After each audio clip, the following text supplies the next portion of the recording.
Welcome to Reverent and Rebellious, a safe space for faith-based conversations on the things that nobody seems to want to talk about these days. We are reverent, we value truth, we elevate scripture, but we are also rebellious. We shatter myths and we destroy dogma, so jump in. Join us, Logan, Pat, and me, the brother Peter, as we get reverent and we get rebellious. What's up, everybody? What's going on? What's up? I look like I have a halo behind me. You do. You got that glow going back there. Yeah, exactly. I am Revelation 18:1. You'll see when we get there. Shannon, if you're watching, we had one comment this week, and I want you to know that it was Amber saying that she really enjoyed our banter. Oh, So, right. 100% of people who commented love our banter. That's There it. you go. There That's you it. go. Yes. I Amber, love and you can always count on Amber. That's it. I know. She is She's just a one- rock come star, through. man. She is. She is. And that was great banter in the last one. I it. felt like It was, we were in rare form, Yeah. I think. Yeah, we absolutely were. it made me more hyped. Like I was just ready to get into it. And, Yeah. I know. Yeah, I know. I mean, what better way to talk about death and destruction that's That's right. it. than Yeah. just a little light banter? That's It is. Yeah. And speaking of death and destruction, you guys need to hit that like button, hit Smash subscribe. it. Kill it. Kill it. I'm not sure how I was going to tie those back together, but there you go. Just destroy, Yeah. destroy those buttons. Our power, Jesus, will find you. That's right. And comment to us below and let us know what you thought of this episode. And did we have any good ones, Pat? Or actually, before that, That's the only one. That was it. that's was it. just Okay. Amber. Well, Yep. Amber, you are the MVP. Mm-hmm. And yeah, guys, just leave us those ratings and reviews. It helps. And so also I need to let you know if I happen to look at my watch or my phone at any time, it's because there's a baseball game going on. Yep. And my team is doing horrible. They're losing and everything else. But if it gets a notification on my watch, it's like, did we score a run? Gotta see finally? what happened. Did Yeah. we finally? And it's like, no, we didn't. I love to see the pastor in this form because during football season, as soon as he's done preaching, as soon as we get off stage, as soon as we finish the altar call, Pat's gone. Like, I got to get home, watch the ball game. And now that it's baseball season, Peter's on that same It's my groove. That's Yeah. my lane, man. dang, what is my season? hunting season, Yeah. planting season. Planting, planting and harvesting, season. farming season. Logan's checking the weather report. I am, yes. I Yeah. know. Yep. So Yeah. we got some weather coming in this Yeah, we do. weekend. We do. When this episode drops, it'll be we're supposed to get 10 to 15 inches of rain this week. Golly. This is crazy. Right. I was hoping to start planting this week. Nope. No, I definitely won't be. Nope. So Not for now. nope. I Instead, me and Logan go bebop around gun stores. yep. Yeah. Yeah. Yeah. For people who don't know, Peter's birthday was this past week. Yes, it was. He turned 47. Yep. Yeah, that's exactly right. Yes. 47. Yeah. There he goes. Oh, man. It's like I just got a home run hit on him or But something. it was we did. funny though, because like I asked you, I was like, "Did you get any planting done?" You're like, "No, God, no, I didn't do anything." Yeah, Yeah, it rained like an inch and a half, and Pat's like, "You've been planting today?" And I'm like, "Nope." he's like, "Nope, Does not it at look all." like I've been planting today? He's like, "Not at all." Exactly. Yeah, you're not much of a farmer, are you? No, Not even a gardener, are Pat's you? like, No, "You I- baled any beans out there today?" Yeah, exactly. I did. I planted a thought into Logan's head that he's got to buy a 50 cal Desert Eagle. Yeah, see, my wife listens and see if a Desert Eagle happens to show up. I've just had that going for years. You know, I mean, That's right. That's right. exactly what I said. I was like, I just got in trouble with Marcy. that's what I tell guys that are like newly married, and if they need any advice, I'm like, what you got to do is you got to build up such an arsenal of weaponry that when you add new guns to it, they just don't know they don't because notice. you have Exactly so right. many weapons. Look, I tried that with guitars, but Stacy can identify brands now. But guitars, I feel like are they stand out a little more to me. Like a gun, like how many black pistols Yeah, or that's a good point. tan pistols are they Yeah. gonna or another Yeah. bolt action rifle? But like Yeah. if you got a red guitar and a black Yeah. guitar, like yeah. so you need to just start buying all the same color guitars and stuff, and then That's you not fun though. no. Well, and see, I'm a keyboard player, so I can't just go buy another keyboard player. It's like $4,000 here and $2,500 there. It's like that does not fly. I just tell you right now. that would not fly very I'm going to buy another Steinway grand piano, $55,000. And those are kind of hard to hide. Yeah. They are. Yeah, she would know if I got another one of those. See, that's what's bad though, is each one of my guitars is $1,000. Yeah. Yeah, and that's the cheaper ones, and so like she looks at them and she knows, like Stacy has it cataloged. Yeah. Why is that? See, I'm the same with guns. The more I've gotten into guns, the more expensive my taste in guns. Yeah. But like it's funny, the more you get into a hobby, the more expensive is it. Yeah. It's so true, because you're not satisfied with, kind of like, garden variety. You're like, I'm above that now. Exactly. Yeah. You become a snob. Yeah. Peter's like, I'm not playing a Casio. No, we can't do that. And it's the same thing with, I'm a coffee snob. Yeah. Right? Oh, really? I will drink normal coffee from a restaurant. I will drink it because I know what it is. Yeah. But that's not really coffee. I mean, it's just like, So, Your espresso machine. Yeah, I have the pump espresso machine at home, and You ever had Chemex? no. Oh man, I have to brew you a cup of Chemex. Have you seen? Do you know what I'm the talking about? hourglass shape. Yes. Yeah, I've never actually had that. It is a game changer. Really? It's like, man, you can really taste, because I just use a Keurig most of the time, Me too. and not just because I'm in a hurry. But if I like really want to enjoy a cup of coffee, man, I'll bust out. I got the little glass Chemex, and you put the filter and pour it. You let it bloom, and man, it is good. Because I like coffee so black it'll float a penny. Oh, Yeah. absolutely. And Absolutely. Chemex will do that. Like you can taste it all. What kind of beans do you use? The time that I had, it was a local guy that roasted them. Chuggin Coffee Company. Okay. And it was fresh. Yeah. And that's what, if you get that nerdy, go to the Chemex. Yeah, you want fresh. You actually want a little bit bigger grind. And yeah, you're supposed to pour it in there and it'll bubble up. And I've got a pour over thing at home. The cone shaped filter See, things. And man, I've used it before. my daughter-in-law's a barista. And so, Gotcha. so she brings all kinds of stuff to, me and Stacy, and I have no idea how any of it works, but Stacy went and bought a grinder and all kinds of stuff, so little hand one. I have no idea. I just hear a bunch of noise from the kitchen and get really black coffee, and so I'm happy. I have my is all in one. It grinds it for me, and I am my own barista. So Okay. Been doing it for a long, long time. Yeah. So Well, I'm gonna make some Chemex one day. okay, all right. I'll be looking forward to it. It's good, man. It is, and it's not as acidic. It takes the acidy bite off of it. Gotcha. Well, But your chest hair gets longer as you drink it. Oh man, I don't need that. We're like, no, we don't need that. Well, mine is braided right now. That's how I keep it from coming out of my shirt. Yeah, exactly right. Yeah. I say so. Yeah. Yeah, I'm gonna get a perm in my nose hair. Yes. That's great. Yeah, I always say that you're getting old when the barber spends 10 minutes on the hair in your head and 30 minutes on the hair in your ears. Oh yeah, yeah. The ear hair has been shocking. Yeah. Yeah. God just sort of pushes your head hair down and it pops out your ears like that.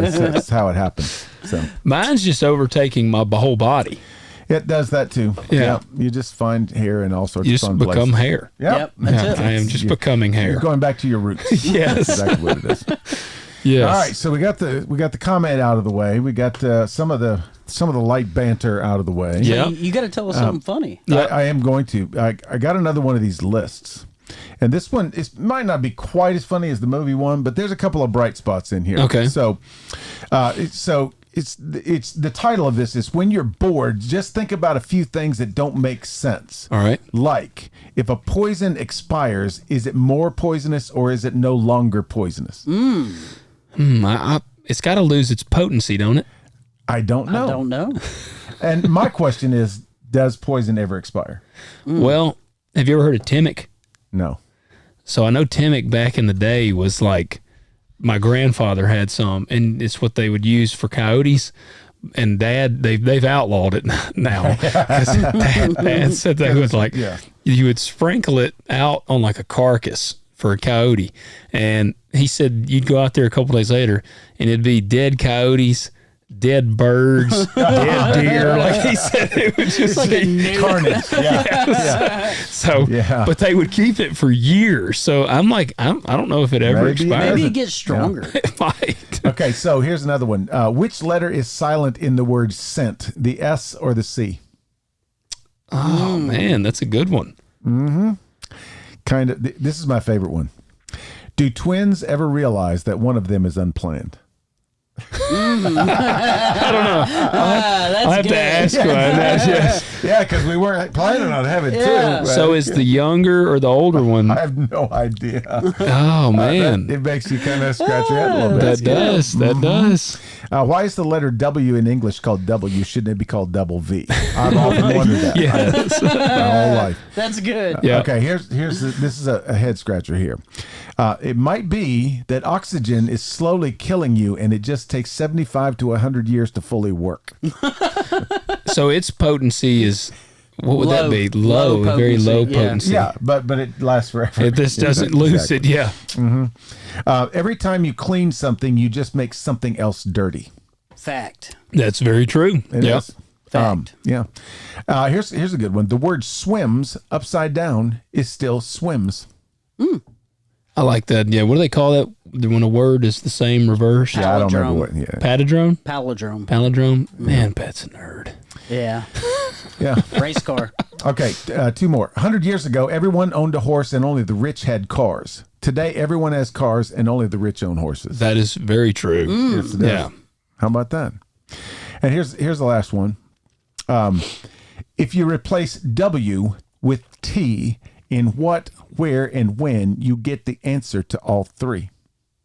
That then, man, look at that. I know. Here's a bonus one. At a movie theater, which armrest is yours? Both. Yep. All of them. Settled. Both. There you All go. of them. All right. Yes. Yeah. So don't sit next to me at a movie theater Or That's exactly right. Yeah. I man spread. or an airplane. Yeah. Oh Yep. man, I Agreed. could be started on airplanes. That's yeah. So anyway, there's a few little things to make you think today. So that's a lot like Revelation 18. It is a lot like Revelation 18 because there's a few head scratchers in here. Yeah. Okay, so let's review just for a moment because we're almost finished with Revelation. Yeah. I don't know what we're going to do when we get done. We just have nothing to think about. Yeah, we're going to have to start talking about like sports and stuff. Oh, we need to do coffee and Yeah. we need to do that. We see we got enough interest. We can do it. So last week we were in chapter 17, and chapter 17 we actually got to see a picture of what's behind all this, right? Yeah. Yep. We got to see the Babylon, the harlot, Babylon, the great city, a woman sitting on a scarlet beast full of blasphemous names, and we referenced the fact that this is sort of thinly veiled reference to the gods of the nations. And so we had the layers. We had the nations, and sitting on top of that was the beasts, and sitting on top of that was the city Babylon, which represents Rome, which represents every other empirical city. And then you got the cup and the blasphemous names and the 7 heads and the 10 horns, which are the kings and the rulers, which are, we'll find out today, which are in bed with her. Yeah. And then the gods swimming around there, sort of pulling the strings on everything. Yeah. And that is what is wrong with our world. That's right. Yeah. Yep. That is Accurate. what has taken over all of our world. And so in chapter 18, we'll see that the title of this chapter in most of our Bibles is Babylon is Fallen. Okay. So I love these 3 books that we referenced at the very beginning. I was reading through all 3 of them over the last couple of days, and this one in particular, he calls it Babylon's Funeral. This is Babylon's funeral. Yeah. Now, keep in mind that Old Testament prophets, and here John in apocalyptic genre, often pronounce an event as having happened, even though it hasn't fully happened yet. Right. Yeah. We've talked about the It's just already their and writing not yet. style. Yep. And so this proclamation is going to be as if Babylon has already fallen, but we know because we got 4 more chapters that it hasn't quite fallen yet. Right. Yeah. But it's its fate Writings is on the sealed. wall. Yeah. The sentence has been passed. We're still It's in going to Back happen. to the Future. Yeah, she's on death row. She's gonna, I've been waiting for this chapter for a long time. I was geeking out with Stacy about it. Avenged Sevenfold song, Beast and the Harlot, is this chapter. Yeah. All the lyrics of the song are based out of this chapter.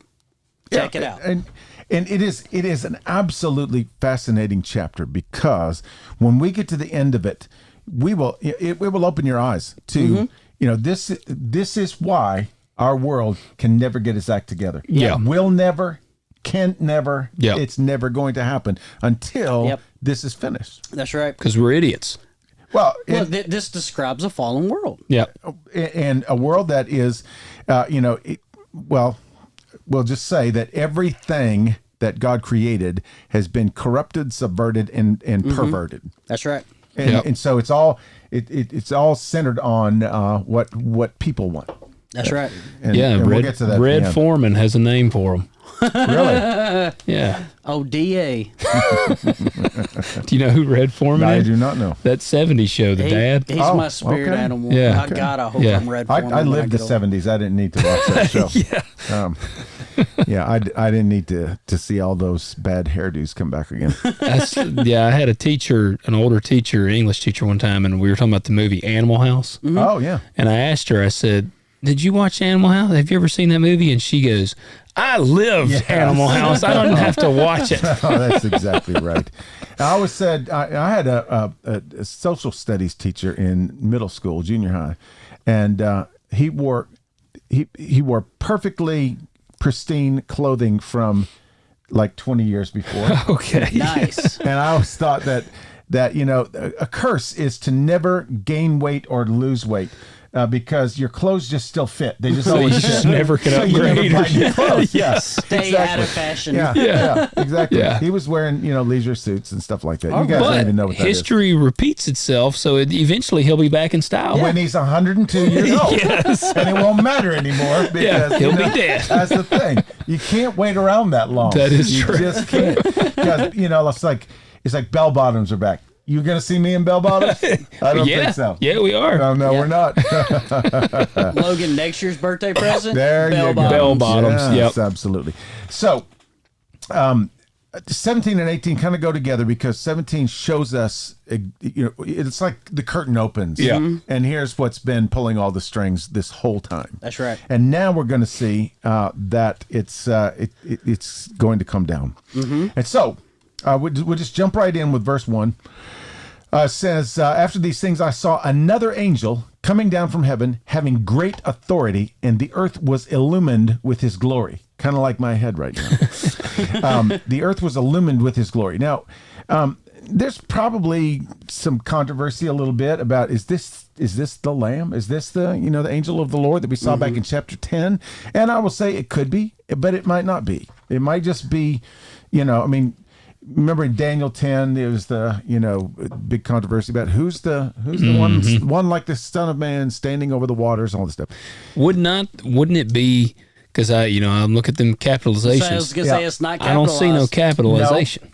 There isn't, but there also wasn't in the chapter, in that other chapter. Yeah. We just have to draw all the conclusions from all of the references that it makes. Gotcha. That it has to be. It kind of just has to be. It's not. So it could be, or it might not be. What we know is this is an angel with great authority who's speaking loud enough for the entire universe to hear. Because in verse 2, he cried out with a mighty voice. Yeah. A mighty voice, it's that loud voice that's, everybody's going to hear this. And he's saying words that we've heard before. Fallen is Babylon the Great. Okay, so this is what is called a taunt lamentation. A taunt lamentation. So, and we're going to do like a big flurry of scriptures right at the beginning of this chapter because it sets it up for the rest of the chapter. So, Isaiah 21:9, Jeremiah 51:8. We've been in Jeremiah 51 several times, but we're going to go there again. Okay. You said Isaiah 21:9? Yep. Okay. Now behold, here comes a troop of riders, horsemen in pairs. And one said, Fallen is Babylon, and all the images of her gods are shattered on the ground. Yep. Okay. There you go. That's a taunt lamentation. Do the Jeremiah 51:8. Suddenly Babylon has fallen and been broken. Wail over her. Bring balm for her pain. Perhaps she may be healed. Yeah. So there you go. Yeah. They're talking about the real Babylon. John is bringing that forward, pulling it forward to now this big. Yeah, they're hearing the lamentations of their women. The lamentations of their women. We kind of have to make a reference to that almost every time. I think like it was, that, you said lamentation over there a while ago. So there you go. And so then it says, she has become a dwelling place of demons Yep. and a prison of every unclean spirit and a prison of every unclean and hateful bird. And you go, wait, hang on. We got demons, unclean spirits, and we got birds? What exactly is all that about? Basically, this is like a little word picture here. And we'll see this in just a second, how it was prophesied over the real Babylon in Isaiah's day and others, that it would, it was like the hub of the center of culture and the center of the world and technology and everything.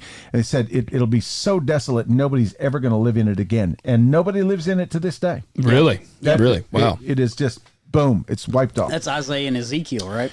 Yeah, and a little bit in Jeremiah too. So you get Jeremiah 9:11, get Jeremiah 51:37. I'm going to read this section from Isaiah 34, starting in verse 9. It says, and its streams shall be turned into pitch, its loose earth into brimstone, its land shall become burning pitch. It shall not be quenched night or day, its smoke shall go up forever. From generation to generation it shall be desolate. None shall pass through forever and ever. Now listen to this list. But pelican and hedgehog shall possess it, and owl and raven shall dwell in it, and he shall stretch over it the line of desolation. So we got pelicans and owls and ravens, and then we got a random hedgehog thrown in there. Okay, all right. He shall stretch over it the line of desolation, the plumb line of emptiness. Yeah. It's going to be measured out for emptiness. Its nobles, there is no one there. There's no one there whom they may proclaim king, and all his princes shall be nothing. Thorns shall come up in his fortified towers, nettles and thistles in its fortified cities. It shall be a haunt of jackals. Keep that word in mind, a haunt, yes. And an abode of ostriches.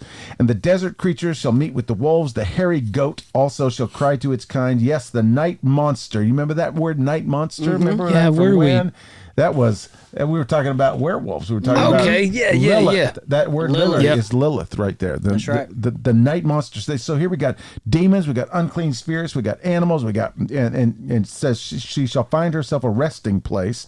And then it says the tree snake shall make its nest and lay eggs there. It will hatch and gather them under its protection. Yes, the hawks shall be gathered there, every one with its kind. That's what's going to happen to the historical Babylon. And so this is exactly what he's saying here. It's going to become a desolate place, only a haunt for demons and unclean spirits and unclean animals. Dwelling place is actually one of the ways it can be translated is haunt. And so I kind of like that word better. I do too. Okay, read the Jeremiah 9:11. All right. And this one has that same phrase in there that I love that you just read. Yes. I will make Jerusalem a heap of ruins, a haunt of jackals, and I will make the cities of Judah a desolation without inhabitant. Now, when it says jackals, is that, you say that's like a reference to just the demon, like kind of that evil, like, or is it literally meaning the jackal? It is meaning the jackal, but the jackal in their time, when they would use that in Old Testament language, it was supposed to... Symbolic. It had kind of a mystical, weird, unclean, demonic... Well, that's how I've always took it. Yeah. You know, rarely if someone mentions, because we don't have jackals around here. Well, they're scavengers. Yeah. Oh, yeah. Like I've always kind of took a jackal, it's kind of like a ghoul. Like it's kind of how my brain just kind of takes them. Yeah, I mean, you remember when we talked about the Amalekites? Yep. They were supposed to be able to shapeshift into jackals. I thought of them when you were reading yours. Oh, yeah. That's who popped in my head. Yeah, exactly. Yeah. So that image should come to your mind. Yeah. That's exactly what it we're did. going And actually, I'm not even being funny. Like, it really did pop. I was like, man, that's like... That sounds like the Amalekites. Yeah. I couldn't remember the name exactly, but right. that's what I was like, yeah. It's Those them hyperlinks, man. Yep. The warlocks. 51:37. Go ahead. All right, Babylon will become a heap of ruins, a haunt of jackals. There you go. An object of horror and hissing without inhabitants. See? Horror and hissing. Yeah. And 49:33 says, it will become a haunt of jackals, a desolation forever. No one will live there, nor will a son of man reside in it. That's the prophecy. Yep. And that's exactly what he's talking about with this Babylon. The Babylon and the beast and the the gods and all the stuff. This is what's going to happen. So unclean and hateful bird. That's just all of the unclean animals. Right. It doesn't have to be just birds. Yeah. It's just like all of it. Okay. So why is it going to become like this? It says, for all the nations have drunk of the wine of the passion of her immorality. And the kings of the earth have committed acts of immorality with her, and the merchants of the earth have become rich by the wealth of her sensuality. Now, this verse here has, young ones, close your ears. It has lots of sexual overtones. Yep. I mean, this is, Yeah. in the next verse, you just conjure up all of the images that you probably shouldn't come up with, and that'll be what you're going to start thinking of. Yeah. Well, I see in this Jeremiah 9, I see 13 and 14, God says why. Go ahead. Yeah, he says the Lord, because it asks here, why is the land ruined, laid waste like a desert? And it said, the Lord said, because they have forsaken my law, which I set before them, and have not obeyed my voice, nor walked according to it, but have walked after the stubbornness of their heart and after the Baals as their fathers taught them. Yes, yes. And this is the image that we're going to get here. Is every time it talks about immorality, sensuality, adultery, sexual immorality, it's talking about idolatry. Yeah, that they have embedded themselves, they have united themselves, and it's going to get even more intense as we go. Yeah. When it says the kings of the earth have committed acts of immorality, they've gotten in bed with her. They have illicitly slept with her. And merchants of the earth have become rich by the wealth of her sensuality. It's all, they're all just sort of in bed together. It's By that power. It's a weird, bizarre, polyamorous relationship. Yeah.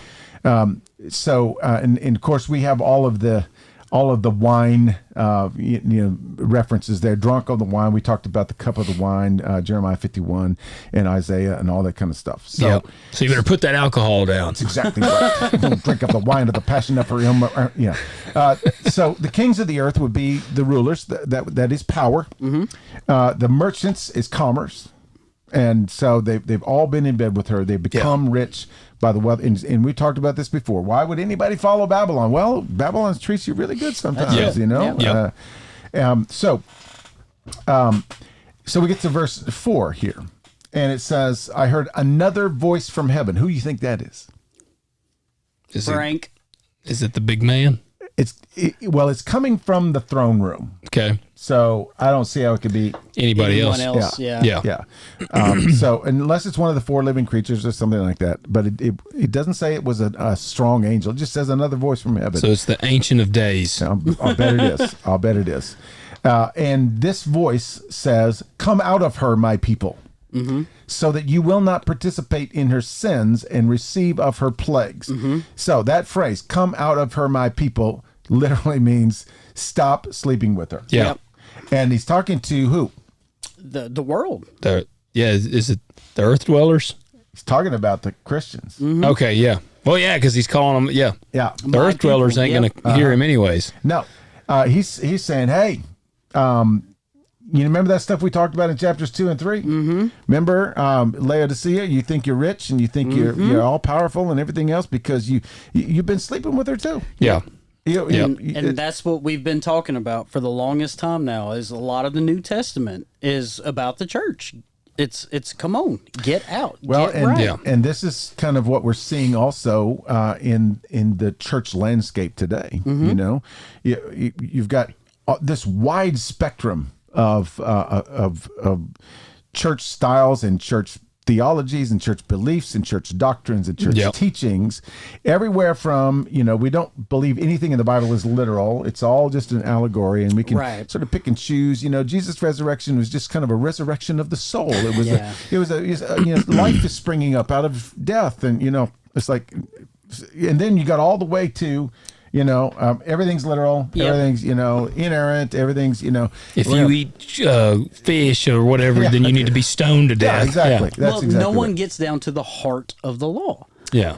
Well, or they just forget about the law altogether. Right. You know? And then you got this sort of pop church thing going on, and you've got this whole economic system that has been created within the church culture. You got church merch. Yes, you got Christian books. You got.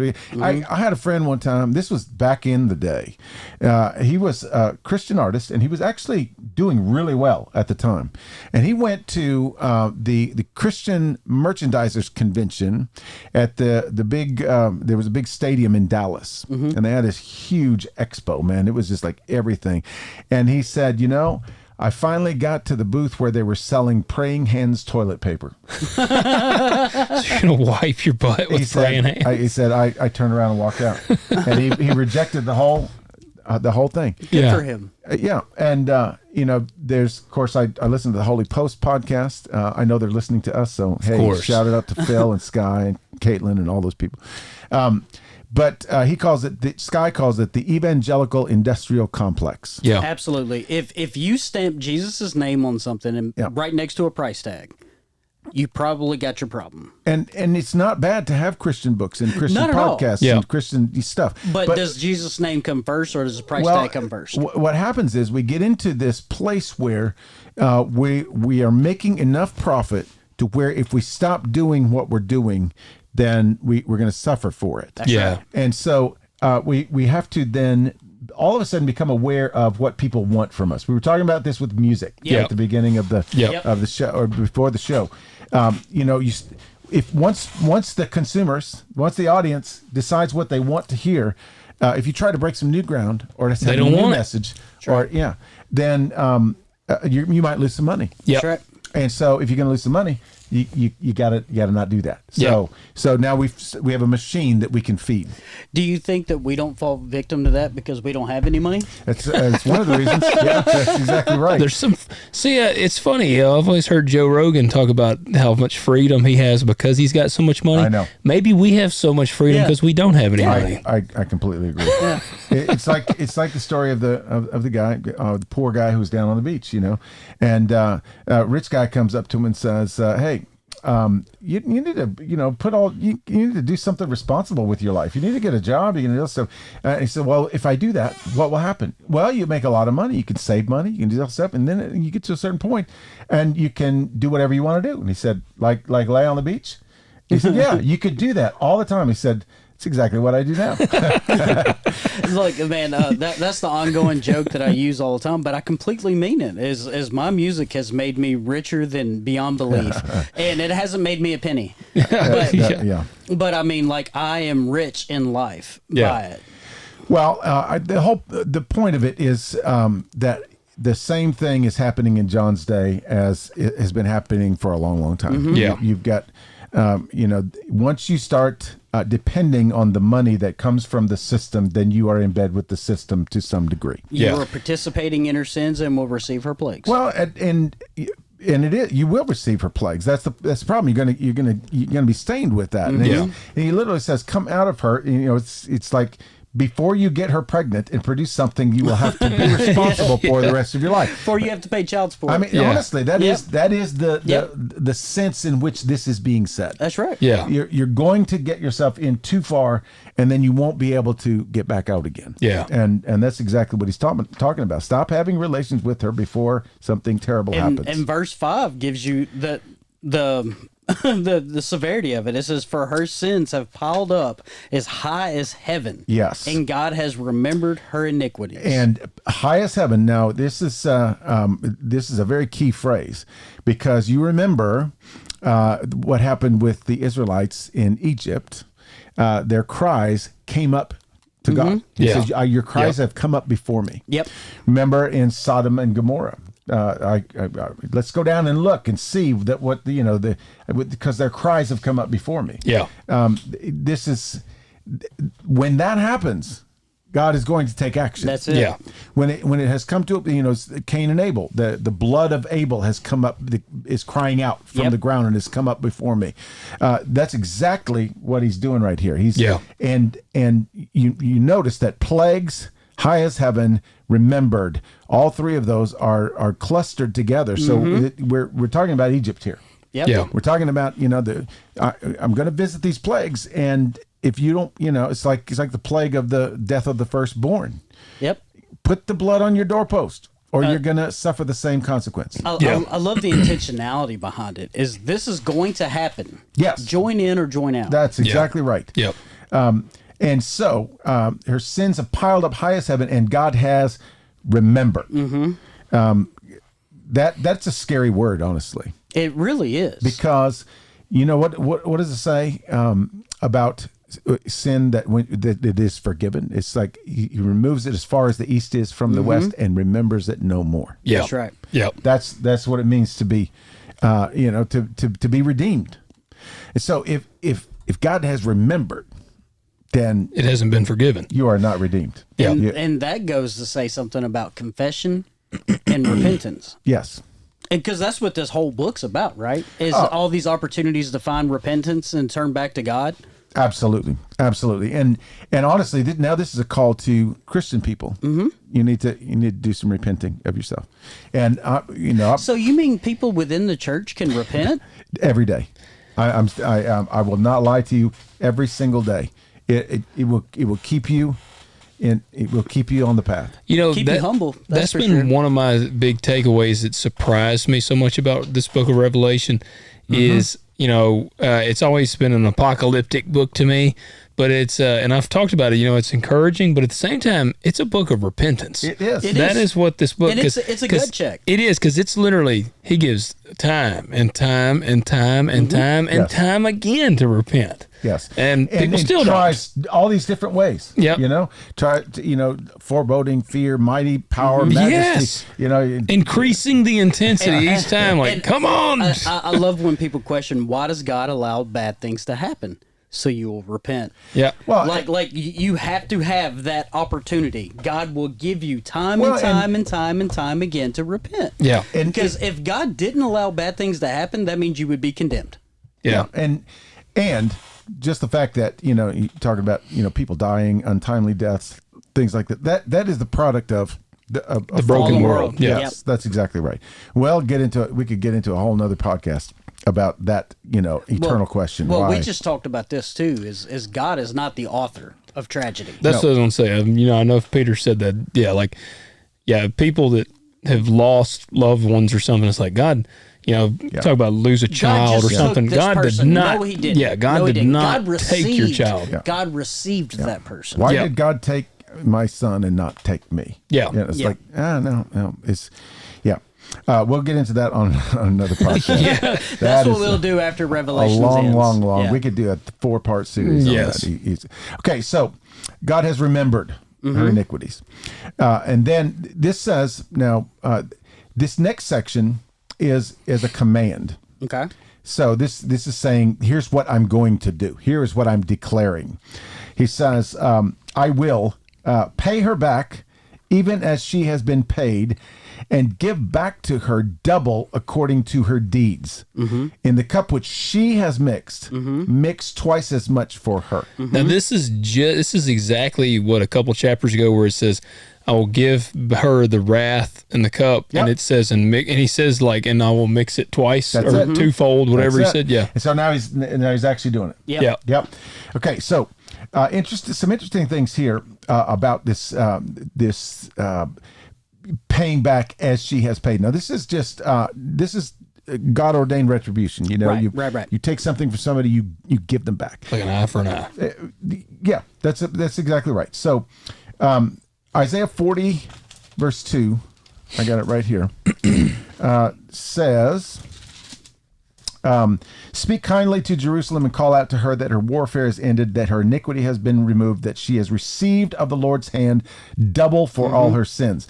So, it's a two-edged sword kind of thing, because God gives back a double reward because you repented. Yep. But if you're a thief, read Exodus 22, verse 4, verse 7, verse 9. He ain't going to chop off one of your hands. He's going to chop off both of your hands. That's exactly right.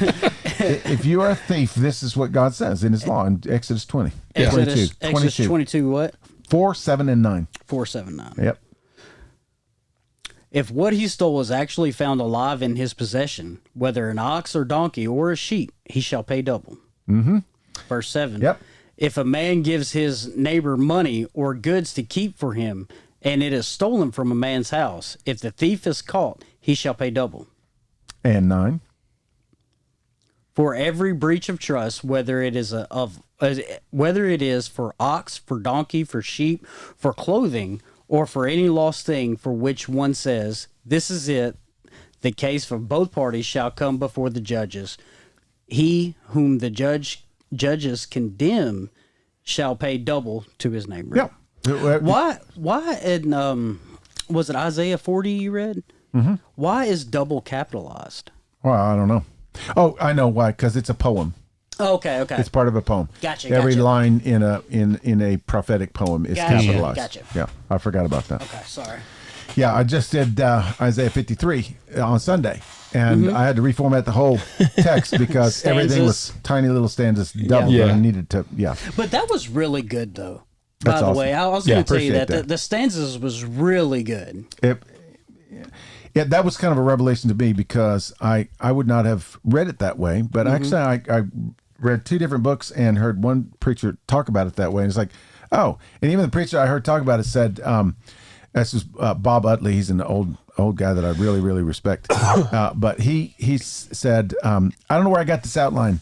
I don't know if it's my outline. I think pretty much everyone who preaches this uses this outline. There's 5 stanzas. And I went, okay, well, if everybody else is doing it, then I guess I better. That was really good, though, because it was the way to separate thought, but it is all cohesive thought. Right. It was excellent. I thought that was great. And it's a way to view the prophecies about the Messiah and really begin to drill down and attach them to what Jesus actually accomplished. Attributes. Yeah. Yep. And then when you go to Psalm 22, it just blows your mind even more. Yeah. Because David was not considered a prophet, but yet he's writing songs about something that he's not really. Was it 700 years difference? 700 between Isaiah and Jesus, and 300 more before Isaiah when David wrote it. So 1,000 years. Yeah, it's crazy. So now here's John writing about some of the same stuff, and he finishes that verse by saying, the cup, and we've worn out that cup thing. Same references: Jeremiah 51, Psalm 75, Isaiah 51, all about the cup of wrath. The cup of wrath. The cup of wrath. She gets twice because, and here it is too, because. It'll say later that the passion of her cup. Well, that's actually the wrath of her cup. She's been pouring out wrath on these nations. Yeah, empowered by the beast. I love that it says that she has mixed. Yep. And it basically says mix twice as much for her. That's exactly right. Which she's been dishing out, mixed to her. Yep. Yep. Because she's stolen, she has poured out wrath. She's all this stuff. Yes. Okay. So we get to verse 7. To the degree that she glorified herself and lived sensuously. That's, obviously idolatry. Yeah. To the same degree, give her torment and mourning. So she's, all living high on the backs of everybody else, pouring out wrath, intermingling with the gods. That's exactly what it's talking about. I love that that word is luxuriously. Oh, she's lived luxuriously. yes, that is the other word for that. Yes, that's exactly right. So give her the equal amount of torment and mourning, and that's just a biblical principle, sowing and reaping, right? You're not going to sow, you're not going to plant a cherry tree and expect apples. It just don't happen. Right. For she says, this is cool. This is the coolest part of the chapter for me. Okay, so for she says in her heart, I sit as a queen, and I am not a widow, and will never see mourning. Oh, she's going to see some mourning. Yeah. Now, is yours capitalized? Yep. That phrase there? Yeah. I sit as a queen? Yes. Well, it's got an italicized. Yeah. The word, but the I is capital. Yeah. Mine, the whole line, I sit as a queen and I am not a widow, is capitalized. So that means it's a reference to something in the Old Testament. So Gotcha. John is actually just telegraphing to us what he's doing here. I'm going to have to change I just love the way this looks. I know, it's really... But like, it's hard to see the capitalizations. I know. That font is just so cool looking. Okay, so this is going to be a long passage, but you guys really need to hear this because this is just spectacular. Let's hear it. Okay, it's all of Isaiah chapter 47. Okay. It's like 15 verses or something like that. Okay, so it says, come down and sit in the dust, O virgin daughter of Babylon. Sit on the ground without a throne. That's sarcastic, by the way. You call yourself a virgin daughter, but you're not.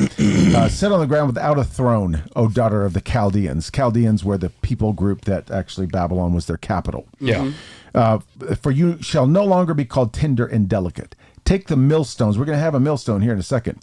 Take the millstones and grind meal, but remove your veil, strip off the skirt, uncover the leg, cross the rivers. Your nakedness will be uncovered. Your shame also will be exposed. I will take vengeance and will not spare a man. Who's going to do this? Our Redeemer, the Lord of hosts is his name, the Holy One of Israel. Sit silently and go into darkness, O daughter of the Chaldeans, for you will no more be called the queen of the kingdoms. I was angry with my people. I profaned my heritage and gave them into your hand, and you did not show mercy to them. On the aged, you made your yoke very heavy, yet you said, here it is, I shall be a queen forever. These things you did not consider, nor remember the outcome of them. Now then, hear this, you sensual one, who dwells securely, who says in your heart, I am, and there is no one besides me. That's counterfeit God language right there. Yeah. I am, and there is no one beside me. I shall not sit as a widow, nor shall I know loss of children. But these two things shall come on you suddenly in one day. We're going to see that all the way through the rest of the chapter. Loss of children and widowhood, they shall come on you in full measure, in spite of your many sorceries. We're going to see that too. In spite of the great power of your spells. And you felt secure in your wickedness and said, no one sees me. Your wisdom and your knowledge, they have deluded you. For you have said in your heart, I am, and there is no one besides me. There it is again. But evil will come on you, which you will not know how to charm away. And disaster will fall on you for which you cannot atone. And destruction about which you do not know will come on you suddenly. Stand fast now in your spells and in your many sorceries with which you have labored from your youth. Perhaps you will be able to profit. Perhaps you may cause trembling. You are wearied with your many counsels. Let now the astrologers, those who prophesy by the stars, those who predict by the new moons, stand up and save you from what will come upon you. Behold, they have become like stubble. Fire burns them. They cannot deliver themselves from the power of the flame. There will be no coal to warm by, nor a fire to sit before. So have those become to you with whom you have labored, who have trafficked with you from your youth. Each has wandered in his own way. There is none to save you. That's pleasant. That is. It's a nice little poem. Yeah. Yeah. So there it is. I mean, how do you say that John's not drawing from that? Yeah, I was going to say John's directly referencing the lament for Babylon. He's just take that whole chapter and condensed it down into 3 sentences. I sit as a queen, and I am not a widow, and will never see mourning. This is what he's telegraphing this to the Christians. This is what's going to happen. And like you said before, they would catch that reference. Absolutely. Yeah. And Isaiah was like the Alfuego of all books of the Old Testament. Oh, yeah. Oh, yeah. And so then it says right here, for this reason, in one day.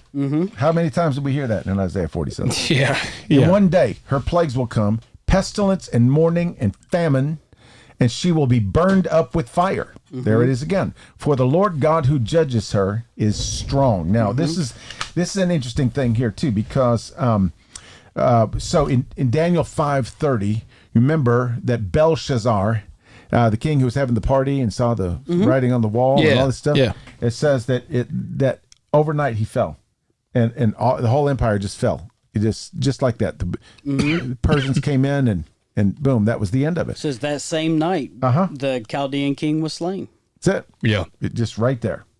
And so read while you're over there, Jeremiah 50:34. This is what he's referencing when he says, "For the Lord God who judges her is strong." That just seems kind of like a little, throwaway statement, but it's not. Yeah. All right. Their Redeemer is strong. The Lord of the host is his name. He will vigorously plead their case so that he may bring rest to the earth, but turmoil to the inhabitants of Babylon. That's it. He wants to bring rest to the earth, but he wants to deal with the inhabitants of Babylon. Yeah. Same kind of thing that's happening here. The earth dwellers. Yep. So this is the pronouncement statement. Babylon is fallen. This is what's happening. It's going to be inhabited no more. We're going to go, double dip on the cup of wrath thing. Yeah. Pestilence, mourning, famine. Pestilence, mourning, and famine. That's like the triumvirate of their worst nightmares. Yeah.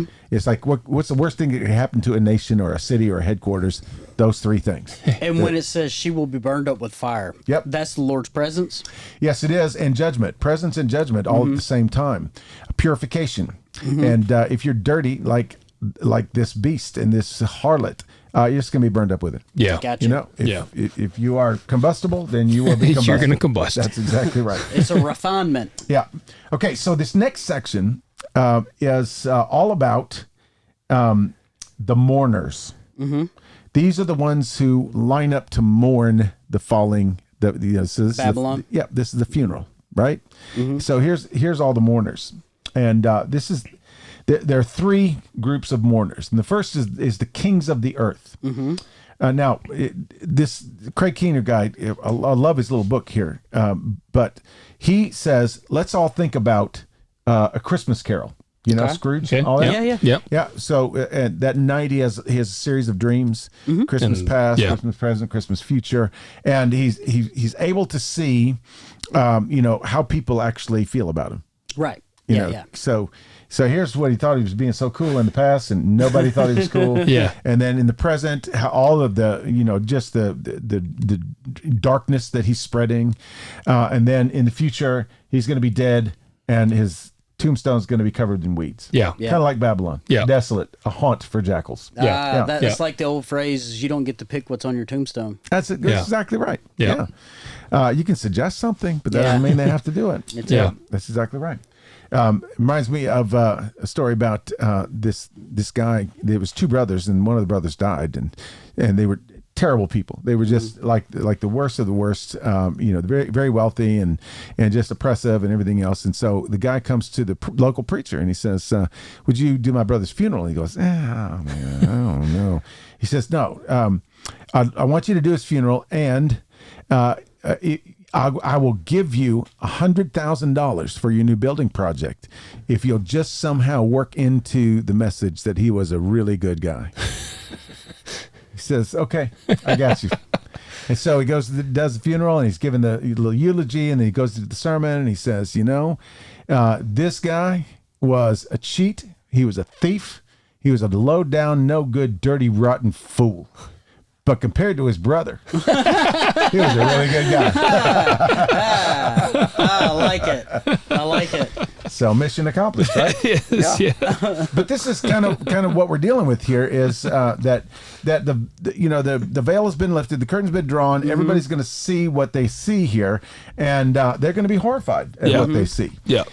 So get this in mind: the kings of the earth. These are the kings of the earth, whose woman on the side has been exposed. Okay. I was going to say, who is the kings of the earth? Those are the power brokers. Okay. The rulers. They are the ones who pull all the strings. They're the political powers. They're they rule the nations. That'd be like your. That's not fallen angels. That's actual human beings. This would be human beings. Yeah. Yes. So that's your George Soros. Okay. That's exactly right. Gotcha. Yeah. Jeff Bezos. All the Whatever big, you would big- consider yeah. a king. Would you think Mongo. Would you consider that people like Jeff Bezos and the like are they sleeping with Babylon? I would course. probably say so. Yeah. Of course. If you figure out how to get that big and powerful, and you still keep, I mean, I'm not. I guess you could do it. I'm not going to say you can't, but that'd be tough. Scripture says we judge them by the fruit, right? Yep. And I mean, it doesn't mean that you're walking with Jesus just because you get something on my doorstep in 2 days. Yeah. Like What if it's a Bible?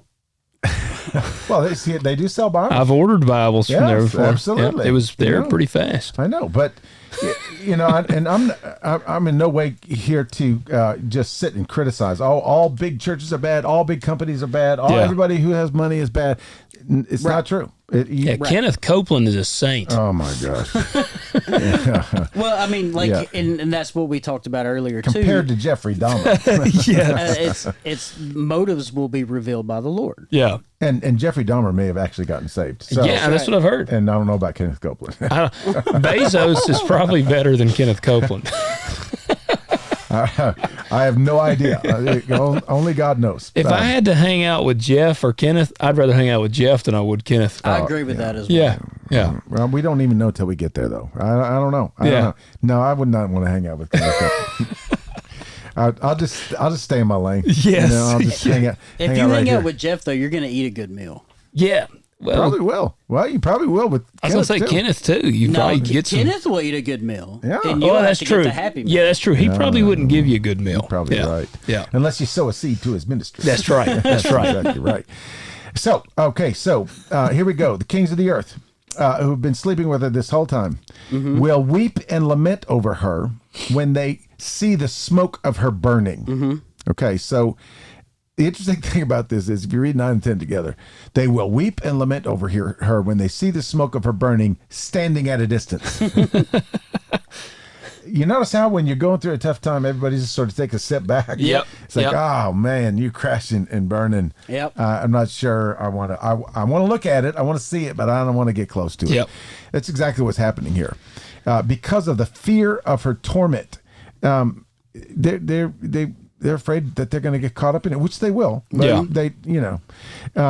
So, man, when you're on top, everybody I know. wants to be your buddy. That's exactly right. But you fall. Yeah, they want to. Now, when they were reading this, probably the original leaders were probably thinking kings of the earth.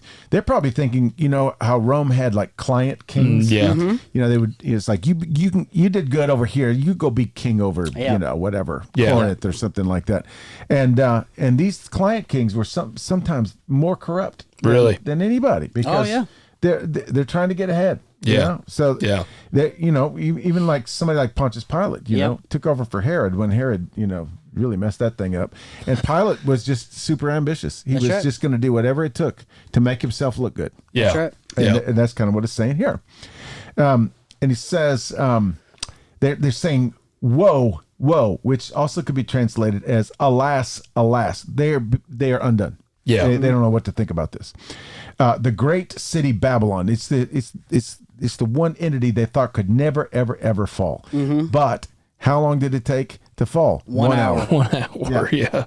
In 1 hour, your judgment is coming. Think about that. I mean, in 1 hour, and it doesn't necessarily mean 60 minutes, but it is in the shortest amount of time that you can possibly imagine. Yeah. The whole thing has been burnt to the ground. That's it. Yeah. Okay, so that's group number one. Here's the mourners group number two, the merchants. And this is a little bit different, similar to it, but a little bit different. The merchants of the earth weep and mourn over her. This is not a shock and awe thing. This is self-pity. They're like, oh no, because no one buys their cargoes anymore. Oh, so their income's stopped. They're mourning their bank account. Yeah. And you got to think about this. Okay, I'm going to read this list, and this list is. I was going to say, it's an extensive list. But there's all kinds of good stuff. There hidden in really this list. is, yeah. But you think about this. They're not buying this stuff for themselves. Right. They're buying it. Somebody else. Babylon ordered it. Yeah. And so they're counting on, just like you count on your crops to get your money at the end. Yeah. It's like, okay, Babylon just burnt to the ground, and I Say- got a ship full of this stuff. They Yeah. say this is the Yeah. merchant's cargoes. Yeah. Yeah, This is their product. I got all this on debt, and now what am I going to do with it? You Yeah. know, I'm all the way across the ocean now. And here's the interesting thing about this list. Okay, so the list that follows are not staples until we get to the very end where Okay. it talks about wheat. These are all luxury items. Yeah. Okay, so we're talking about gold and silver comes from Spain. Jewels and pearls come from India.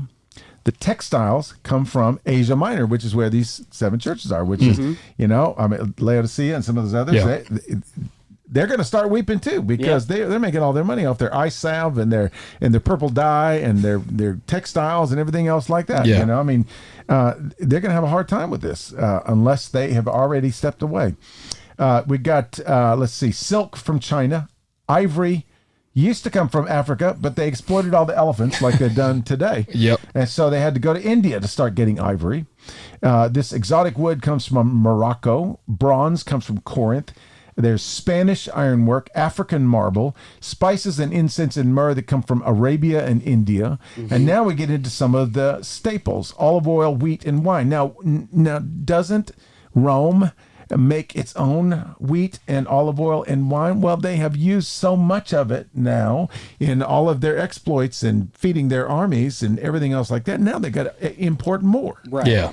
And so now they're conquering more territories to get their wheat and their wine and their olive oil. Yeah. They just want them for the goods that they produce. Right. Same thing with the olive oil, wheat, and wine they were getting from Spain and North Africa, and then cattle and sheep and horses and chariots. All these were shipped in from these nations that Rome had conquered. It was economic exploitation, not for their very needs, but for their luxuries. Yeah. Yeah. All of these fancy items, they had to have the best, the newest, the greatest. Right. We gotta have better stuff than everybody else does. We can't have stuff like the It common just sounds familiar. It absolutely sounds familiar, because the beast and the harlot have not changed. Yeah. And That's right. the gods that rule over them have not changed. That's right. It is exactly the same kind of thing. And I love then what happens in verse 14, because now there's some other kind of language in here you don't see right off the bat. It says, the fruit that you long for has gone from you. Now, the fruit you long for, actually, the Lexham Bible translates it, the fruit that your soul desires. Mm-hmm. This is like your number one, Desire, I have to have this. Yeah. I can't go on without my designer water with the peptides in it, Yeah. It has departed from you. It's gone away on its own voluntarily. And all things that were all things that were luxurious and splendid. I love how the King James translates this: all things that are dainty and goodly. Dainty and goodly. Yeah. I mean, it just gives you the picture of kings and queens, and It does. everybody has to jump at their every whim and Yep. all this stuff. So this is Babylon that has been insisting on drawing all this stuff to her. This is all the stuff that I got to have. My soul desires it. Yeah. And he says, all the things that were dainty and goodly have passed away from you, and men will no longer find them.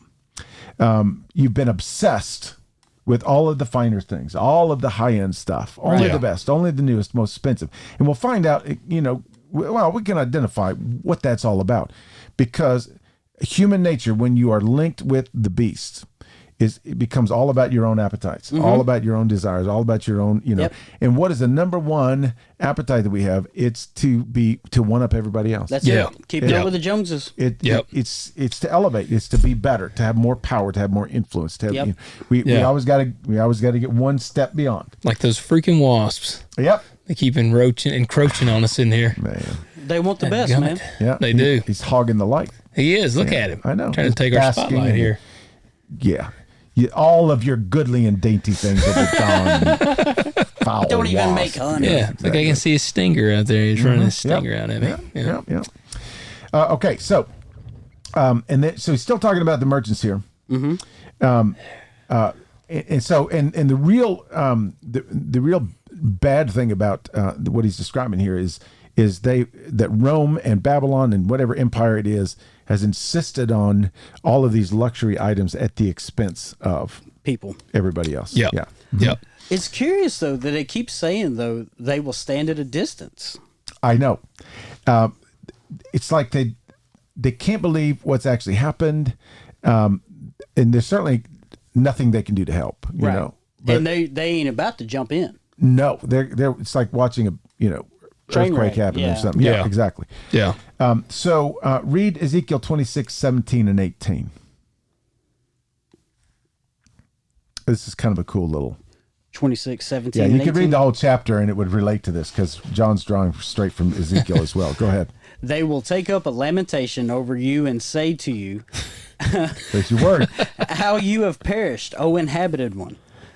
From the seas, O renowned city, which was mighty on the sea, she and her inhabitants, who imposed her terror on all the inhabitants. Now the coastlands will tremble on the day of your fall. Yes, the coastlands which are by the sea will be terrified at your passing. Yeah. So everybody is just, paralyzed with fear, watching this thing from a distance. They're certain, and it's almost as if they know some sort of judgment is coming, and they're like, "It wasn't me. I didn't do anything. I was just minding my business, going to Spain and getting some gold. In the wrong place at the wrong time." Where is Tyre in location to where John's writing this? It would be north, almost directly north, because John's at Patmos. It's on the coast. Tyre would have been up in the kind of northwestern region. Yeah. It wouldn't have been too far away because you remember Jesus went up there. Caesarea Philippi, all that area is up there. So this would have been hitting close to home. Oh yeah. Everybody. Yeah. And you remember, we're going to talk about Tyre in this. That whole chapter is about Tyre. Mm-hmm. And you remember that he talks to the king of Tyre. Mm-hmm. He's saying that it's your wealth that is going to be your downfall because you lorded your wealth over everybody else. Yeah. And then he has that language that we sometimes use for Lucifer, and I'm not so sure it can't be used for Lucifer, but how you have fallen. You know, morning day star. Yeah, you put yourself up to be as God. Mm-hmm. Yeah, you just did it. Yep. It's kind of like we read in Isaiah. I am, and there is no other. I mean, it uses this same language with Babylon. Absolutely. You said I am. Yes. You said I am. Yeah. And I will exactly, not know. Yeah. So it's what he's talking about with Tyre as well. Yeah. And now Tyre is going to come into play even more because he says, the merchants say, "Woe, woe, alas, alas, the great city," and this is such a wild thing because. Okay, I thought that I felt a little bit this way when I saw the Sistine Chapel when it went up in flames like it did, or whatever chapel that was. That the Sistine was it, or was it? It's one of those famous paintings of Michelangelo. I don't remember like that. which one. Anyway, it was one of the famous. Pat, I can't believe Pat didn't remember the name. I know. Would have thought he had that on tip this time. Anyway, y'all will know. He's like the Patagonian of 1812. It was all on fire, and they had to restore it. And, all this stuff.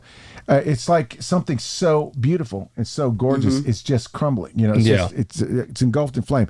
This is kind of the way they're looking at this. They're saying, "Woe to the great city, she who was clothed in fine linen and purple and scarlet and adorned with gold and precious stones and pearls. For in 1 hour, such great wealth has been laid waste." Yeah. Mm-hmm.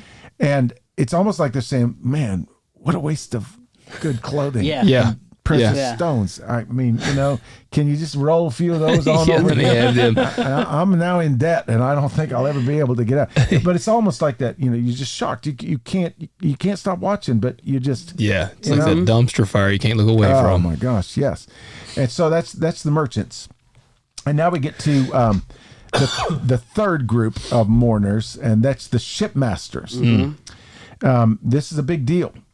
It's their lament is also self-pity. Yeah. Every shipmaster, passenger, sailor, as many as make their living by the sea, now stands at a distance. Mm-hmm. Okay, and they're crying out as they see the smoke of her burning, saying, "What city is like the great city?" There's been nothing like her. Yeah. This is the source of life for us. And they're so engulfed, like the merchants were worried about their bank accounts. The shipmasters are just devastated. Yeah. They're just gone. Yeah. And so they just throw dust on their heads. That's the classic, sackcloth and ashes thing, right? So they're in full out mourning, crying out, weeping and mourning, saying, "Woe, woe, the great city in which all who had ships at sea became rich by her wealth." Mm-hmm. I mean, it's like without her, we don't have anything, right. But with her, and this, okay, so I gotta, I love the way that it points out, though, this is a way of life. Yes. It's now that this way of life has crumbled. Yes. What now? Yeah. Yeah. And so I want us to go back to verse 13 for a second, because the shipmasters and the last line of verse 13, slaves and humans. Yeah. They go together because these guys are wailing and weeping and dust on their heads and the whole thing, because they said, and that's to me such a telling line. All who had ships at sea became rich by her wealth. Mm-hmm. Okay, that's not just cargo of wheat and olive oil and stuff like this. Humans as well. Yeah, we get back up to this because that line reminds me of human traffickers. Yeah. It's like they're such scumbuckets that this is the only they're going to get rich off this stuff. Yep. And so if you look at the last line in verse 13, it says cargoes of horses and chariots and slaves and human lives. Now, the actual Greek reads this way. It reads literally bodies and souls of humans. Wow. Yeah. You're trafficking bodies and souls of humans. That it brings it. Yeah, these weren't just good old ship drivers here. Yeah. No. And you know that I'm not necessarily saying that all of the shipmasters were doing this, but certainly many of them were, because it listed right here. Logan, read Ezekiel 27:13. Okay. 27. Pat, get Deuteronomy 24:7. All right. In fact, yeah, read 13 first, and I'm going to have you go back to verse 2. And, well, just read 13 for now. Okay. I might have to pick through a few verses here. Javan, Tubal, and Meshach.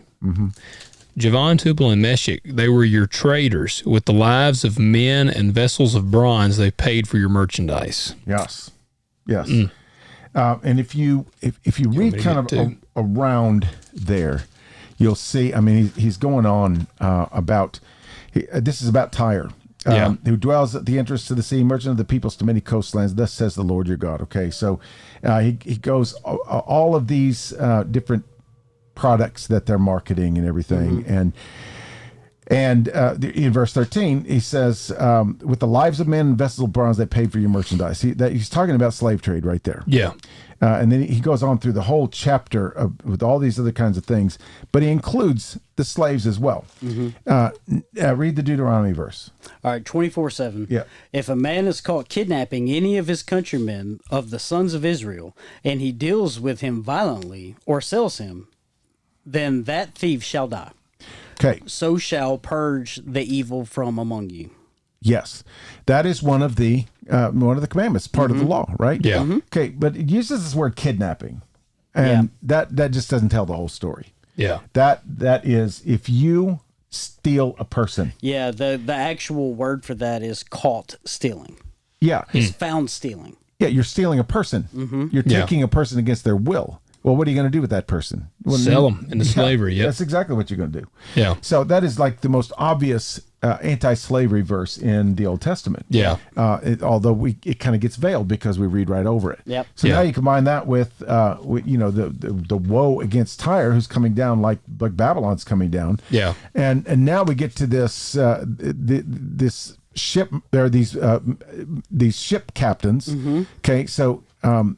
Woe to the great city in which all who had ships to sea became rich by her wealth, because we got all these exploitative goods. And, oh, by the way, we were trafficking people as well. Yeah. Human souls. And you can almost hear in this pronouncement when God says, in verse 13, these are bodies and human souls. This is the image of God, and you're trading them, you're selling them. And so he says, for in 1 hour she has been laid waste. So we got all of these mourners, right? 3 groups of mourners that are so upset and so devastated that their system has gone down. Right. Yep. There goes their cash cow.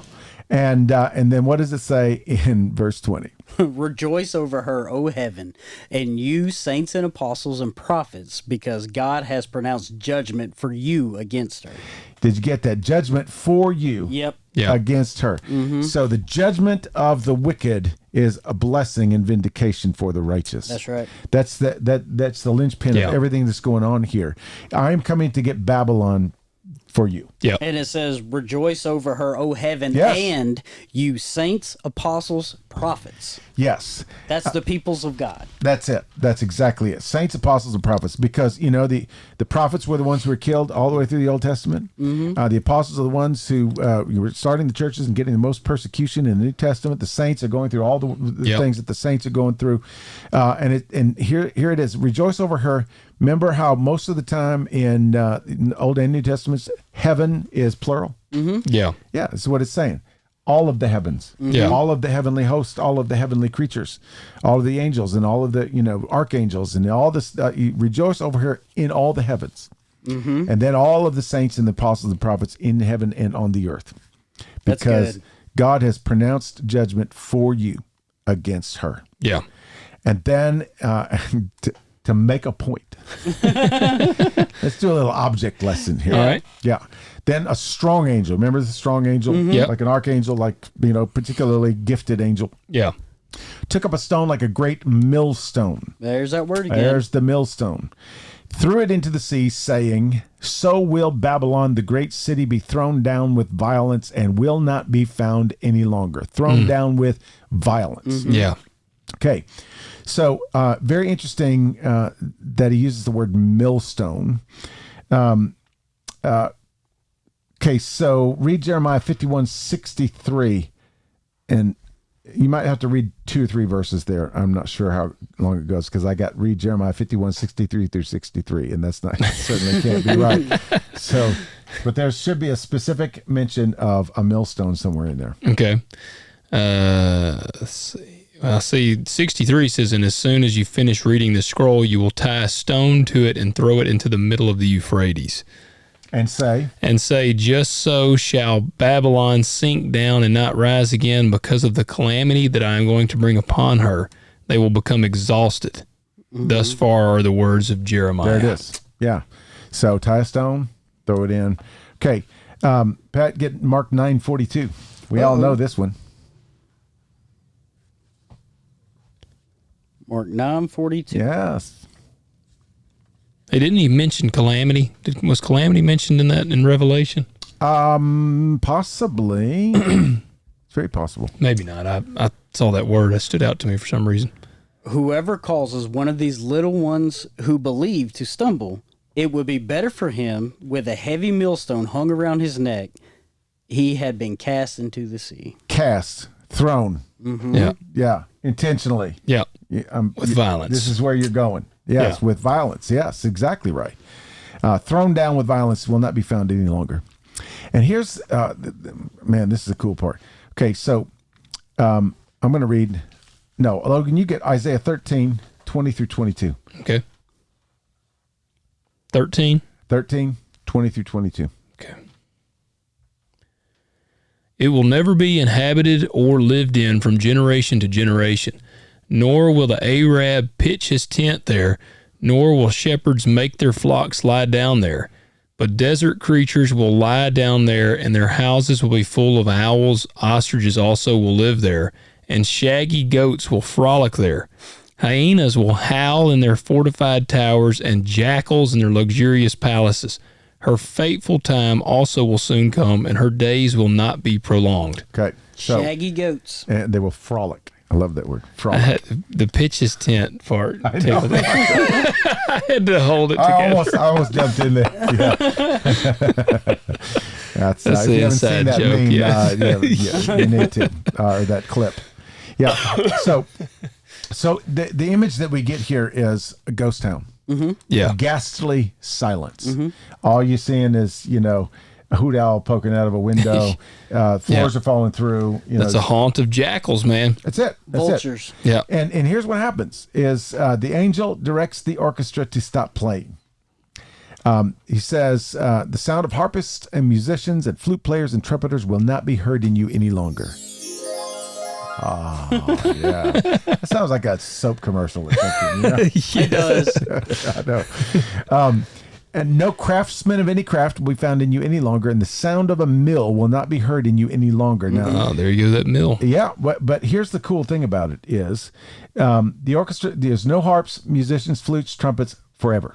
Yeah. They're gone. The musicians are sent home, probably unpaid.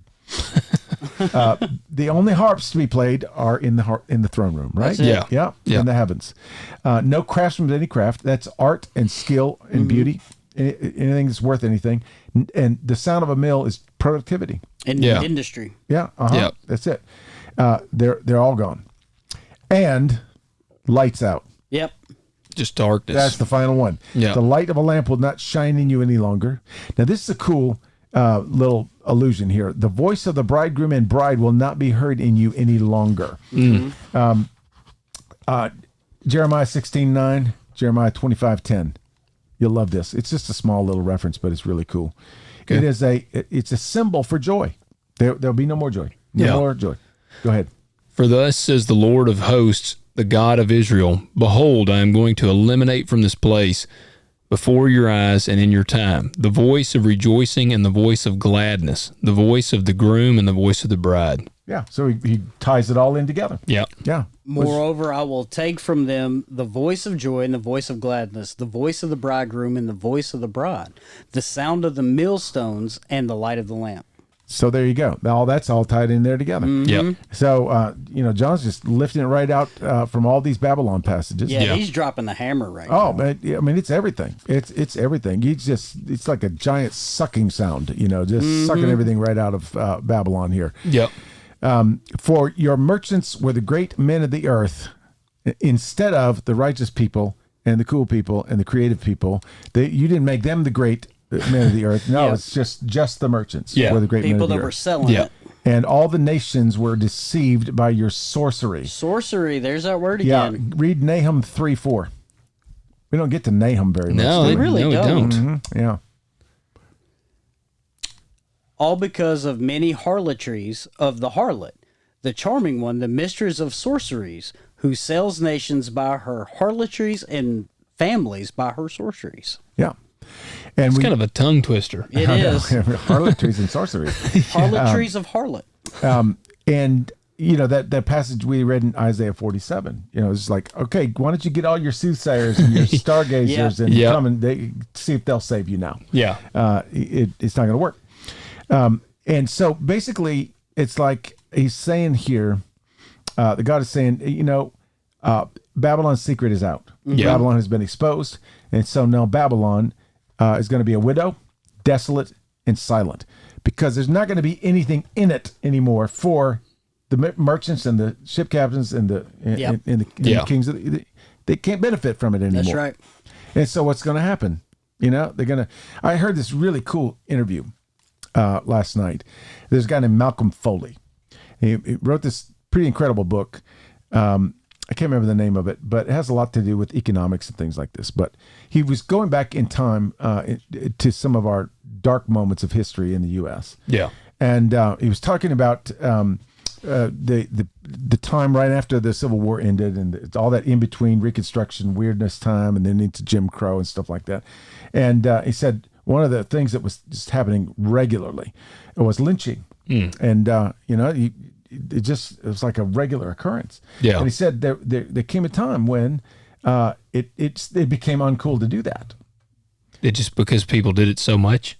Well, it's because all of the people who were in danger of being lynched just got out of Dodge and moved to the north. It was a great migration. He wrote a book called The Anti-Greed Gospel. That's the one. That's the one I heard. That's one I heard about last night. Super smart guy. I mean, this guy, and he's funny too. But he said as soon as they lost all their workers, is what happened. And so as soon as they lost all of their workers, they quit it. Because now this isn't benefiting us anymore. We need to kind of be, back off on that. Right? Yeah. And that's kind of the feeling I get here. Yep. It's like as soon as Babylon cannot benefit them anymore, they're going to cry a little bit about it, and they're going to stand at a distance. Yep. Yeah. And it's just it's quite a dramatic picture. Let's put it that way. And so we come to verse 24, and it wraps it up. This is a very, very almost a chilling statement. And in her was found the blood of prophets and of saints and of all who have been slain on the earth. Okay, so we knew about the prophets, right? Mm-hmm. Pretty sure we knew about the saints. They're under the altar, the ones that have been killed, right? Mm-hmm. We know the prophets in the Old Testament have been killed. All who have been slain on the earth. That's a lot of blood. All. Yeah. Mm-hmm. Pat, read Matthew 23:35. 23:35. Yeah. In fact, you could read probably a little bit before that too. Jesus is just like seriously dropping a hammer here. We'll start in 33. Yeah, do it. You serpents, you brood of vipers, how will you escape the sentence of hell? Therefore, behold, I am sending you prophets and wise men and scribes. Some of them you will kill and crucify, and some of them you will scourge in your synagogues, and persecute from city to city, so that upon you may fall the guilt of all the righteous blood shed on earth, from the blood of the righteous Abel to the blood of Zechariah, to the son of Berechiah, whom you murdered between the temple and the altar. Truly I say to you, all these things shall come upon this generation. Same language. Yeah. Same language. I sent you all these prophets and saints and apostles, and you killed them all. Yep. You know, and those you didn't kill, you tortured. And these are the woes to the Pharisees, right? Yep, sure are. So, at the end of the day, Babylon is responsible for death itself. Yeah. And every dead person is because of Babylon, which is kind of crazy.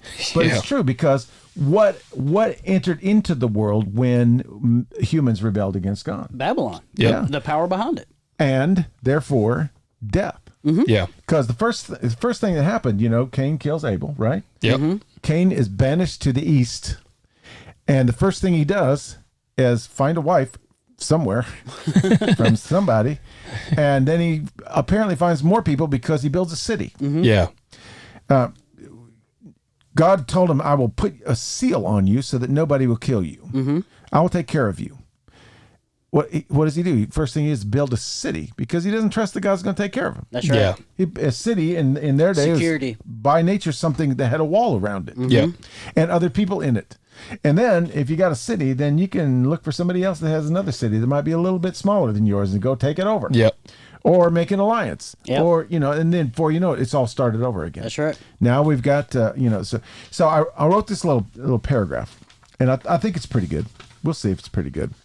But the one thing that I think we need to see in this is certainly the Christians that John's sending this letter to would have seen Rome as the headquarters, as the Babylon of the Roman Empire, which is, obviously the beast of empire. It's the beast of power, the beast of propaganda, powered by the dragon. Yeah. Okay, we saw all that stuff sort of developing and being put together.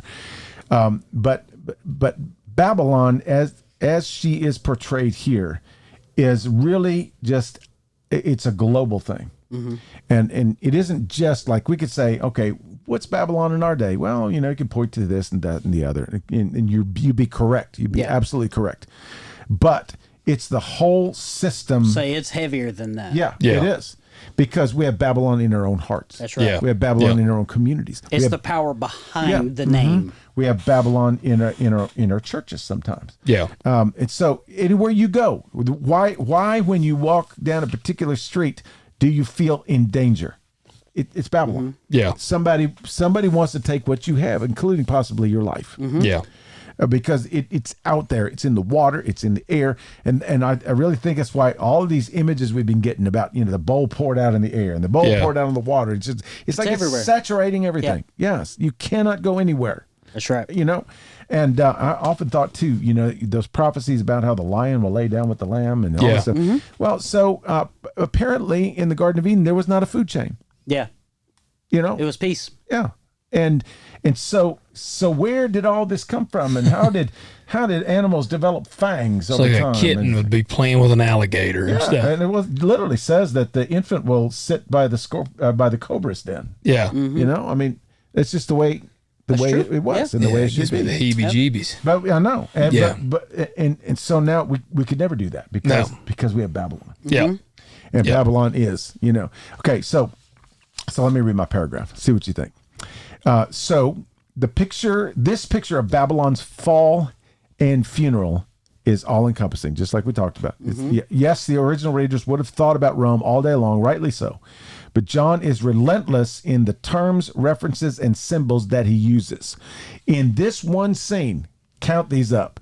Who did we hear about? He references Egypt, Tyre, Nineveh, Assyria, and the OG Babylon. So we got 5 different empirical, cruel, hideous cities, nations. And some of them are a whole people group, some of them are just one city, and he's all tying them into Rome, but he's sending it out further than that. He's saying, Babylon is now everywhere, and it will continue to be everywhere. Yeah. And so we've read from, or he's referenced directly without any kind of ambiguity about it. We got Isaiah, Jeremiah, Ezekiel, Zephaniah, Zechariah, Amos, Psalms, even 1 Samuel, 2 Kings, not to mention Matthew and Mark. That's quite a bit of referencing. Yeah. He's sweeping the whole spectrum here. Like we said early on, he's just dumping it all in a blender and stirring it up. Yeah, he's putting a big bow on it. Yeah. And he's doing it that way on purpose so that we'll get just the magnitude of this whole thing. Like this guy talked about it, and this guy talked about it, and this guy talked about it this way, and God talked about it when Egypt was there. We got. It's just. I think he's really trying to somehow grasp the enormity of what he is seeing. Right. The vision that God's given him. So the great city represents something that is not confined to one time and one place. It's not even one empire or nation or people group or political system. It is the human condition. Yeah. It is our inclination toward power, wealth, luxury, license, corruption, indulgence, exploitation, and every kind of superiority. I agree with that. Yep. I think it is. This plays itself out across the globe, and it expresses itself in political systems, institutions, corporations, and the dark underbelly of organized crime and espionage. So all of the good things that God created, music, art, beauty, social constructs, the earth, crops, craftsmanship, construction, have all been twisted, corrupted, and perverted to serve this insatiable human lust for all of these things, all of this power and all of this superiority. It's the dragon. It's the beast from the sea, the beast of power. It's the beast from the earth, the beast of propaganda that gained their power from the dragon, the devil himself. And it's Babylon, the great harlot, the representative of this evilness to the entire world, seducing. Yeah. And it's pure evil. It's anti-God. It's anti-Eden, and this is what's coming down. Yep. Yeah. This is what's going to be. I agree. What do you think about my little? That's pretty good. I agree. Okay. So that is Bet Revelation you won't talk 18. about it Sunday. I might. Let's see. I could use the word calamity. I could use. I've already used the word lamentations. I might need to use it again. I know. I'm gonna have to shout my phrase out next time. It just so happened. Yes. Yeah. It just so happened that they saw the lamentations of their women. Yeah. You're gonna hear somebody say, "Hear the lamentations of their women." Look, I ain't gonna lie. Peter said, "Split the booty." I was getting Divide the booty. Divide the booty. the booty. Same thing. Yeah, when my little elementary school humor did, I was like, he said booty. Well, what's funny is I sit next to Peter's daughter, and she heard me giggling, and then she looks at me like, "Okay, Pat, stop." Yeah. Grow up. Yeah. Never. That's something that my daughter would say. Yeah. She says to me all the time. I'm much older than she is. Yeah. So anyway, what did you think about Revelation 18? Man, I think it is a very, very detailed picture when you go through and look at the references. Yeah. It is 100% encompassing the entire human condition in the fall of the world. Yes, it is. Yeah. And think about this. I was thinking about this just a little while ago. Okay, so John this is a vision given to John. Mm-hmm. What in the world is he looking at? Yeah. I mean. Yeah. What do you see to write that down? I mean, God is just, he's given him incredible insight. Yeah.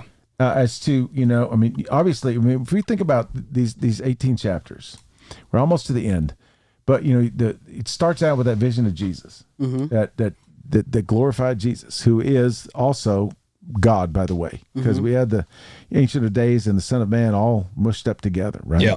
And then you hear all these, these got these letters of warning and encouragement to the churches, which would be to all the churches, to our church and every church, and That's right. Yeah. and because some of them are and it's so funny because we read those and we're going like, oh, that's nice. That's nice. God is concerned about the churches, isn't that? He knows that some of them are going through persecution, and this one over here he's like super mad at, and so we should really learn a lesson from that. I've heard that. Yeah. Kind of.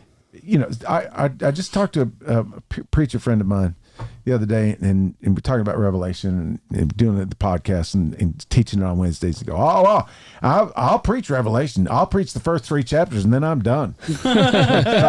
Yeah, but you don't really get the weight of the first 3 chapters until later. So you see the beast and the harlot and everything. It's just all this mess. I get the feeling that a lot of guys do stop on Revelation. Absolutely. Like, I've never had this in-depth of a run through the entire book. Man, I will say this. When you're preaching and studying and reading and teaching scripture, it's like weightlifting.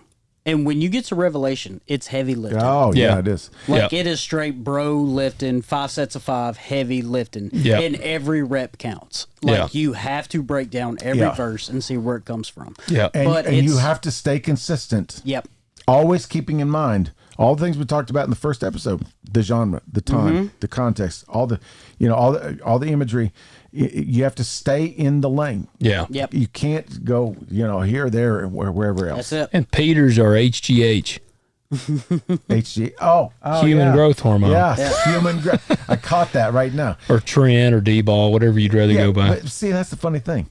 Is you just use symbolic language. I did, yeah. You called me a growth hormone. Yes. And it was in complimentary form. It was, What if somebody 100,000 years what from now... What does HGH mean? So they'll do their research and they go, oh, yeah. He's a homegrown hero. He was like a powder. Yeah. He must have been really mad at him. He beat him into powder, No, but it's cool. Once we lose that... In Revelation, we start to lose our way. I agree. And that does that's a funny way of showing, like, you have to understand, we've said this so many times, the context matters, because it's like, what did this mean when they wrote it? When it was written, what did this mean? Stop trying to twist it to be for us right here, because this last one, you don't even have to twist it. Because you read it and it's like, wow, that's us. We say it all the time. Scripture was not written to us. It was written for us. Yeah, that's exactly right. And honestly, I would never have attempted a project like this had I not had Pat and I by your side. That's exactly what I was going to say. That's exactly right. You got the wisdom of a 5-year-old between the two of us. That's right. But I first started getting into Revelation just kind of on a whim. This was 5 years ago. 5 years ago, we were in a lockdown, and I just really started to get into podcasts, and I started listening to this guy, and I was like, this guy's stupid. He's crazy. I mean, what kind of stuff is this? And then he mentioned a couple of resources that he was using, and I went, oh, well, I guess I need to look into that, So I spent 2 years unlearning a bunch of stuff. Man, you start reading these scholars who know the language. I don't know the language. I was just gonna say that whenever you come across a teaching that you're like, this is nuts, and you fact check it, and then you're like, maybe they're onto something. And one of the keys here, because you can go down a YouTube internet theologian rabbit hole and see sometimes it's like, that is heresy. That's just blatant heresy. Not right. No, you got to check the scholarship behind it. And that's really what began to bring me around to a more faithful way, I believe, of reading this, because when you start spinning around in the circle of scholars that you trust, that you know the fruit of their work. So once again, Michael Heiser, Josh Yoder, incredible academic guy, N.T. Wright, Greg Boyd, Tim Mackey. Tim Mackey has no leaning denominationally or otherwise. He is straight up. He knows the languages. He studied them. Did you know he and Michael Heiser studied at the same university? Different times, but same University of Wisconsin. That's wild. Yeah, and they all have peer-reviewed published articles. That is super important. Anybody can write an article, but if you have a peer-reviewed, that means it's reviewed by a team of scholars who pick through it with a fine-tooth comb that will shoot it down in a heartbeat if something is not right. If it's peer-reviewed and it's published in a scholarly journal, and there are a number of them, a lot of these, these concepts have been presented as papers at these scholarly conferences. There's a long track record. Now, not everybody agrees with this, but I will tell you that there is a lot of scholarly Yep. work. Yeah. I would much rather follow these faithful scholars than I would, some guy that appears at midnight on some, weird religious channel. Yeah. And that's what I was going to say is when I've heard Tim Mackey say things and I'm like, there's no way. And I look it up, and it's by me fact-checking legit. him. It changes me. And then you find out that Scott McKnight said the same thing. Yep. And Michael Gorman said the same thing. And Craig Keener said the same thing. And N.T. Wright said the same thing. And then you you're going, realize okay. there's an understanding that you didn't have Yeah, but before. there's hundreds of years of scholarly work. Yep. These Yeah. guys have kept their nose in these books and Yeah. in the Bible. They can Yep. quote the Bible in Greek if you want them to. Mm-hmm. They're fluent in the biblical Hebrew language. They can talk it to each other. If Yep. I once I saw Michael Heiser and Tim Mackey on different times do this. They had their Greek New Testament, Mm-hmm. and they say, "Oh, well, let me just turn there real quick," and they're speaking English and reading Greek. Yeah. Yeah. They can translate it on the spot. They're just doing it on the fly. Yeah. And even some of these other guys like Preston Sprinkle, who has the Theology in the Raw podcast, he's a scholar. Same thing. Yep. He has scholars on his program all the time. And so once you get 8 or 9 or 10 of these guys that you really trust and you love their work and you've read their other material, am I going to say I'm more studied than them? Right. I don't think so. And once you then kind of get the ship turned in a different direction, then all of a sudden, like light bulbs start going on. Yeah. Yep. And so I spent 2 years unlearning and 3 years like backfilling in Yeah. all of this stuff and it's like, wow, it opens up the whole book to me. Yeah. I can joyfully read and preach from Revelation anytime I want because it is an incredible book. Yeah. It is. It's a hopeful book. It absolutely is. Yeah. So, not to mention, it is the New Testament worship book. There've been by now probably more than 50 major works, musical works, worship songs, Handel's Messiah, that come straight out of the book of Revelation. Yeah. Out of these interludes and these praise sessions that we Yep. see. And so it is inspired and it's just amazing. And we're almost finished. We almost get to the end where, spoiler alert, God wins. So, but he wins in spectacular fashion. And we get to see in the last 2 chapters just what he has in store for those who overcome, for Yep. those who come out of Babylon, who don't want anything to do with it. And now we know what Babylon is, and we know how Babylon's going to go down. And once you see Babylon, you'll spot her every time. Yeah. That's right. I promise you Yep. will. So there you go. Yep. So let us know. Give us some feedback on this one because it was very It's deep, rich. It's the meaty one. Yeah, comment to us on there. Let us know what you thought. Please, we want to hear y'all's how your take on what we've Yep. shared. Yep. We know that there are hundreds of you who watch us on YouTube. There are another several hundred that listen to us on all the different podcast formats. And so you be bold. Just Yep. reach out. Yeah. And you can even email us at revreb@hollygrovechurch.com. Yeah, That's it. And you can comment on Spotify. Yes, I you don't know can. if people, some people don't realize that if you're a Spotify listener, you can Yep. actually write to us and we can respond to you there and everything Yes, we else. can. It's a little harder to find the comments on Spotify Yeah. than it is the others, but Yeah. there is a comment section right down below. And feel free to drop us a comment. We've gotten several already. And so, we just want to hear from you. We want to dialogue with you. And, we're gonna get some of our T-shirts made here pretty soon. So we'll be good to go. Yep. So All right, guys, we will catch you next week. see you later.